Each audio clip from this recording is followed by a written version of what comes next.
On that note, let's welcome in Sanjiv Bhasin of IIFL as well onto this leg of the show.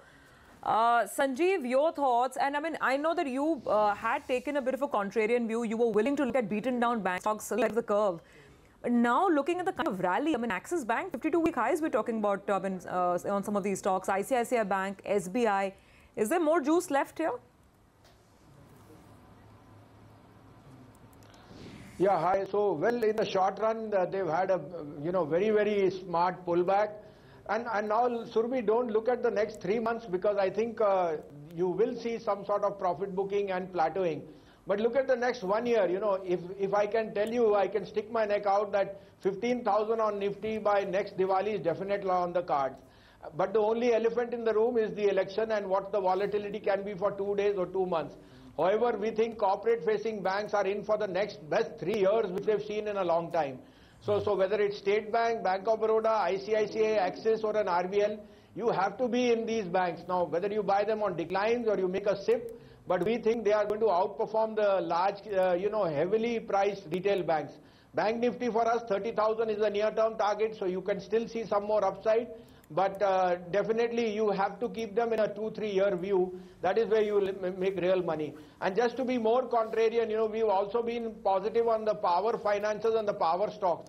For me, 2019 will be the dark horse sector, will be power, insurance and pharma. And I think some of the some of the power plays, particularly the finances, PFC, REC have now started a leg up, but we still think there's a 50% upside in next year in these two stocks. And we would say any decline would be a good opportunity to buy them for the 8 to 9% dividend yield which they also carry. Okay, Sanjiv, hi, good afternoon. You've discussed the two big sectors of the day. The other big sector of the day has been metals. Hindalco in particular, up 4% right now. You reckon a fresh move could have started here?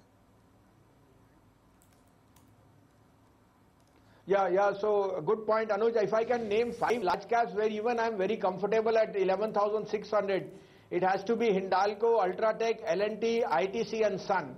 These stocks, these sectors may have underperformed. We've been, a contrarian, and 1 year it has been a laggard, whether it was ITC or Sun Pharma. But now the next leg, these 5 are going to be outperformers on the Nifty. What will be the next leg which will take you to 12,000 and above? And I think these 5 are going to be key constituents. Hindalco purely on the back that there was a lot of pessimism once that Allegra buy came out, but you've seen how good the Novelis buyout has turned out. That those numbers have been outstanding. It's the best quarter you've had from Novelis, and locally they are doing extremely positive. If you just see today, HRC prices have gone up way ahead of what the street was imagining, and I still think both ferrous and non-ferrous are in for good times, at least for the next 2 years. Where does this leave IT, Sanjeev? Again, we're looking at stocks that have already run up quite a bit. Incrementally from here on, how much more money is there to be made? So, Surbi, we've also slightly ahead of the curve in some of the large caps. In IT, if there is only one stock where I can actually vouch a buy, we were very bullish at 925. HCL Tech is now I think 1025. But the other IT I wouldn't touch with a barge pole. I think that's where you should be booking profit. Pharma will be the next IT for next year, and it's again becomes a very good proxy on a weak rupee. So don't play IT with a rupee angle. I think the earnings are fully priced in. The stocks are now over-owned, and any result mismatch can see some sort of weakness creep in particularly in the large caps.